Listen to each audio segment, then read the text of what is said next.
Hey everyone, I'm Almar of almarsguides.com, and in this video here I'm going to be talking a little bit about the best build that you can do for your main character in Persona 2.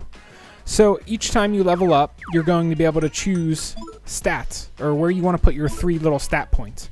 So the main thing you're going to want to do, at least early on in the game, is dump everything you got into Dexterity. Dexterity increases the damage you deal with your Persona attacks, and that is the main form of damage in this game. Strength only increases the damage you deal with your melee attacks, and your melee attacks in this game are kind of sucky, so they're not really worth using.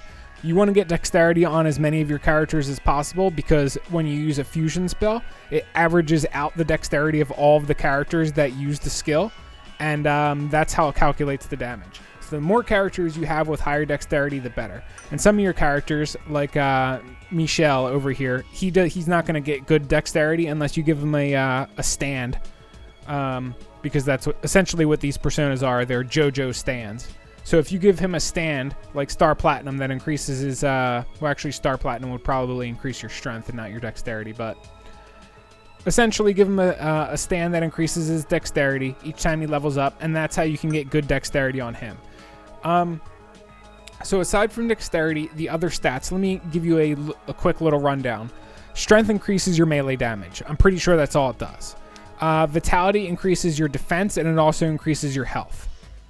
Dexterity increases your magic attack, your magic defense, and I think it does, it increases your SP too, which is the amount of skill, I think it's skill points that you can use. So basically every ability on a persona costs SP, and this raises it. You can see I have almost 300 SP at this level, which is pretty darn high.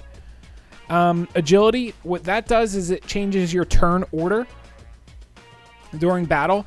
It's a tough one. You don't want really low agility, because then you'll act last in battle, and that comes with different issues. However, agility is also not that important, because you kind of control the turn order mostly of your party anyway in this game. Like, even though, let's say, Tatsuya, who I'm looking at now, has the lowest agility on your party, you can still make him act first in front of all of your other characters by changing the turn order. However, where agility starts to matter is enemies will act first before you if you have low agility. And this is bad, but I'm trying to think of how to explain this. The only time that agility really comes into play is if you're not really using a fusion skill, or if all the enemies act after your characters anyway. So what I mean is, like, say you have a character with very high agility. I think Ginkgo has the highest, right? Yeah.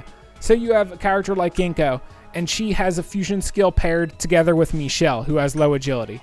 So Ginkgo would just wait, and then the enemies would attack, and then Michel would go when everything was, ready to go.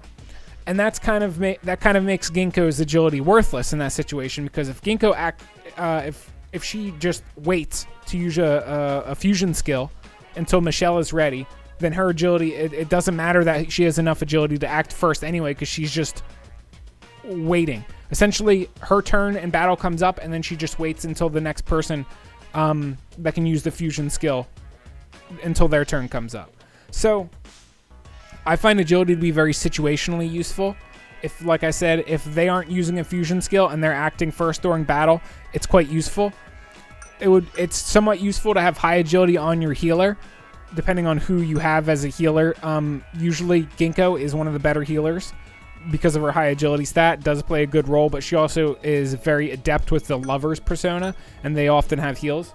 So, I mean, those are the situations where agility is generally useful. Now, luck is the oddball, because luck, I do not think it plays a factor during battle. However, it does play a factor in a lot of various things throughout the game. Like, luck is calculated in for your casino. I'm pretty sure it's also calculated in for some demon contacts.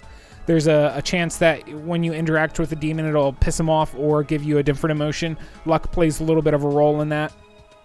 So luck is useful for various things throughout the game, but I don't recommend you dump a lot of stats into it. What I would recommend to round things up, get Dexterity up to 60 to 80, and then don't do anything with it. You don't want to max a stat, because then you won't get bonus stats from your persona. And also, if you eventually equip the persona that raises that stat as you level up, you don't want to, you know, be at 99 dexterity, then equip a persona that gives you a level up bonus of +1 dexterity, and then you just lose out on the level up bonus. So when you're raising stats, get them to like 60 to 80 and then focus on another stat. So dexterity, I'd recommend getting it to 60 to 80, somewhere in there. Usually maybe like low 70s is what I would do. And then I would pretty much switch entirely over to vitality. And I would focus on vitality until that was like in the 40s to 50s. And then I would do agility. I would probably get that up to the 40s or 50s as well. And then I would dump everything else into strength and luck, going back and forth between the two. That's how I build my character in Persona 2. If you guys build your character differently, let me know in the comments section below. And if this video helped you guys out, be sure to leave me a like because that helps me out. Aside from that, I will catch you guys around in future Persona 2 videos. Peace.